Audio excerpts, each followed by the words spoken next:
चलिए शब्बर ज़रीद साहब, ये आप भी सुन रहे होंगे, अब इतनी महंगाई जो हो गई है, मौजूदा हुकूमत, ये जो दौरे हुकूमत है इनका, ये तो बड़ा महंगाई को ख़त्म करने के लिए आए थे, तो अब ये जो अदाद शुमार सबके सामने है, वाज़ेह हो गया ना कि मईशत इनसे नहीं संभल रही। बिस्मिल्लाहिर्रहमानिर्रहीम। देखिए डॉक्टर साहिबा, बात यह है कि अगर आप पाकिस्तान की माशी पोजीशन को देखें तो जो पिछला 1 साल गुजरा है वो पाकिस्तान की मईशत के लिए शायद बदतरीन दौर है। इससे ज़्यादा खराबी पाकिस्तान में 1 साल के अंदर कभी पास्ट में नहीं आई। इसकी वजूहात पे हम डिटेल डिस्कशन कर सकते हैं, मगर जिस तरह मैं पहले आपको हमेशा से कहता रहा हूँ कि पाकिस्तान एक ग्रेजुअल डिक्लाइन की तरफ जा रहा है, तनज़्ज़ुली की तरफ जा रहा है। मगर जो बात जिसका आपने जिक्र नहीं किया और पाकिस्तान का मीडिया भी जिक्र कम कर रहा है, और जो हमें नहीं करनी चाहिए मगर वो एक हकीकत है, उससे सर छुपाना भी ज़्यादती होगी, वो ये है कि दुनिया का सबसे बड़ा जो इकोनॉमिस्ट का रिसाला होता है, इकोनॉमिस्ट, उनका एक इकोनॉमिक इंटेलिजेंस यूनिट होता है, उसने परसों अपनी रिपोर्ट रिलीज की है पाकिस्तान के बारे में, और उस रिपोर्ट में उन्होंने लिखा है कि हम अपनी, उनकी पहले भी प्रेडिक्शन थी, और उन्होंने लिखा है कि अपनी प्रोडक्शन को वापस करते हैं और हम कहते हैं कि पाकिस्तान 2024 में सॉवरेन डिफॉल्ट में चला जाएगा। ये वो बात है जो पाकिस्तानियों ने अनफॉर्चुनेटली, इंटेंशनली या अनइंटेंशनली, गवर्नमेंट ने, अपोजिशन ने, दोनों ने पिकअप नहीं की है और ये इसको इग्नोर कर रहे हैं। अगर इकोनॉमिस्ट रिसाला पाकिस्तान के बारे में ये बात कर रहा है कि पाकिस्तान 2024 में डिफॉल्ट में चला जाएगा, सॉवरेन डिफॉल्ट में चला जाएगा, तो उससे आप ये अंदाजा लगा सकते हैं कि इंटरनेशनल कम्युनिटी हमारे बारे में क्या सोच रही है। मैं ये किसी गवर्नमेंट की अच्छाई या बुराई के बारे में नहीं बात कर रहा, ना मैं पाकिस्तान की किसी मुस्तकबिल से मायूस हूँ, मगर मैं ये बात पब्लिकली करना चाहता हूँ कि हमें अपनी आंखें खोल लेनी चाहिए। और हम मैं जो कुछ पिछले 3-4 हफ्तों से और आज भी देख रहा हूँ, जो एक कमरे से लोग दूसरे कमरे में जा रहे हैं और असेंबली की बेंचों में तालियां बज रही हैं और सिक्योरिटी की मीटिंग्स हो रही हैं और ये चीज़ें और बम ब्लास्ट हो रहे हैं स्वात में, और ये सेंसस के ऊपर हमारी लड़ाइयाँ हो रही हैं, इससे मैं ये समझता हूँ, मुझे ये तकरीबन यकीन हो चुका है कि ये सिस्टम अब गिरने वाला है और ये सिस्टम चल नहीं सकता। ये जो कुछ भी नज़र आ रहा है ये एक इल्यूजन है, और पाकिस्तान के स्टेट एक इल्यूजन में चल रही है। जब इंटरनेशनल कम्युनिटी ये कह रही है और हम भी ये कह रहे हैं, जो हम समझते हैं पाकिस्तान को, कि भाई ये जो सिलसिला है ये इस तरह चल नहीं सकता, जो आपने इतनी सारी चीज़ें गिराई हैं। आप मुझे बताएं, कोई, और आज सेंसस भी रिलीज हो गया है और सेंसस ये कह रहा है कि हमारी आबादी 23 करोड़ के करीब पहुंच चुकी है, तो क्या हम इन 23 करोड़ आदमी को रोटी कपड़ा मकान दे सकेंगे?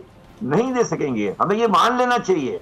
अगर हम इसको मान के चलें कि हम नहीं दे सकेंगे तो हम करेक्शन कर सकेंगे। अगर हम यही कहते रहे कि मैंने बचा लिया और तुमने बचा लिया, क्या करेंगे? शब्बर ज़रीद साहब, फिर सवाल तो ये है ना कि मुल्क तो चलाना है, इन्होंने सिर्फ सियासत तो नहीं करनी, अवामी मसाइल को हल करना है, अवामी नुमाइंदगान है ये, इन्हीं से लोग उम्मीद रखेंगे, तो फिर क्या करेंगे? क्या करेंगे? मईशत को कैसे संभालेंगे? देखिए मेरी बात सुने, मैंने पहले भी एक बात कही है कि जो आप जो समझते हैं कि वो मईशत को संभाले हुए हैं वो अब इररिलेवेंट हैं। मेरी बात एक, आप मुझे बताएं कोई भी मईशत का ऐसा आप फिर हल बताएं ना शब्बर ज़रीद साहब, आप बहुत सीनियर हैं, अब आपकी मौजूदगी का फ़ायदा उठाते हुए बहुत से लोग आपको सुनते भी हैं, हल तजवीज़ करें कि क्या हल नज़र आता है इस चीज़ का? ठीक है, सॉरी आपकी बात समझा नहीं मैं, सॉरी। मैं कह रही हूँ इस चीज़ का हल क्या है? क्या इकदाम ऐसे करने होंगे या ऐसा क्या करना होगा? मैंने आपको कहा कि ये पाकिस्तान एक ट्रांजिशन से गुजर रहा है और इसका हल जो है वो बड़ा परेशान कुन है।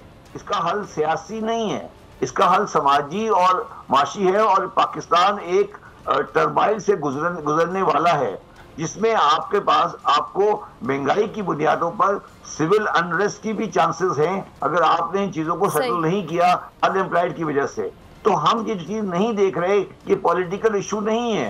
पॉलिटिकल इशू आएगा, गवर्नमेंट इलेक्शन हो जाएगा, इलेक्शन कोई और पार्टी आ जाएगी, कोई रूल आ जाएगा, मगर ये स्टेट पाकिस्तान की इस माशी हालात में नहीं चलेगी और उसके बाद जो कुछ होगा वो हमें अवॉइड करना चाहिए। मगर हम अनफॉर्चुनेटली मैं ये देख रहा हूं कि पाकिस्तान के तमाम सियासतदान, पाकिस्तान की एस्टेब्लिशमेंट, पाकिस्तान के रऊसा, पाकिस्तान के जो लोग हैं, इंटेलिजेंसिया, मीडिया, वो इन चीज़ों को टेकअप नहीं कर रहा। मुझे बताइए कि किस पाकिस्तानी ने उस खबर को पिकअप किया है जिसमें एक सबसे मुस्तनद रसाला ये कह रहा है कि ये कंट्री 2024 में डिफॉल्ट में चला जाएगा।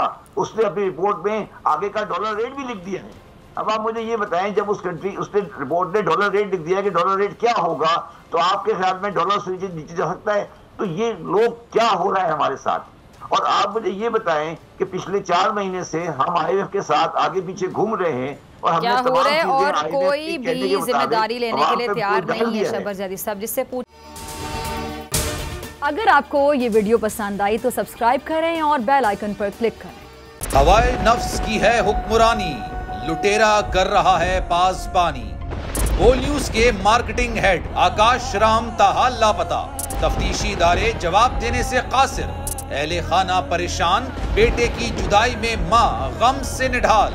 जो बच्चो हिंदू पर आए थे जो को पाकिस्तानी, मुझे मेहरबानी करे पंहिंजो आकाश वापस कयो। हुकूमत से बेकसूर और मुहिब्बे वतन बेटे की बाजियाबी के लिए फरियाद। आकाश राम के अगवा के खिलाफ अहले खाना की जानिब से सुप्रीम कोर्ट में दरख्वास्त दायर। सुप्रीम कोर्ट के चीफ जस्टिस उमर अता बंदियाल से आकाश राम के अहले खाना की जल्द समाअत की इस्तदा। मुश्किल की इस घड़ी में आलमी मीडिया ने भी उठाई आवाज।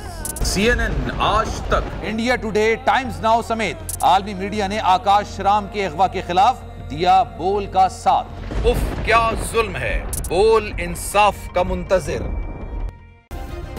सब्सक्राइब करें और बेल दबाएं ताकि कोई खबर रह न जाए।